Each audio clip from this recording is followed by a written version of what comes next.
विजय वडेट्टीवारांचा पंतप्रधान नरेंद्र मोदींवर हल्लाबोल आहे। देशातील जनता मोदींच्या खोटारडेपणाला कंटाळली आहे असं वडेट्टीवार म्हणतायत। विकासाचे मुद्दे सोडून हिंदू मुस्लिम करत फिरतायत असंही वडेट्टीवारांचं म्हणणं आहे।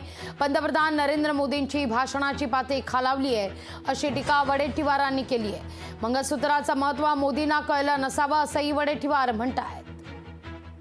त्यांच्या भाषणाची पातळी घसरली, विकासाचे मुद्दे सोडून हिंदू मुसलमान करत फिरतायत, मंगळसूत्रापर्यंत गेलेला आहे। खरं तर मंगळसूत्रांचा महत्त्व नरेंद्र मोदीजींना या देशाच्या पंतप्रधानांना कळलंच नसावा आणि म्हणून मला तरी असं वाटतं की लोक यांच्या भाषणालाही विटलीत, यांच्या खोटारडेपणालाही विटली आहेत आणि लोकांनी आता या देशामध्ये बदल करायचं ठरवलं आहे। लोकशाही मराठी ऐका, पहा, जागरूक रहा।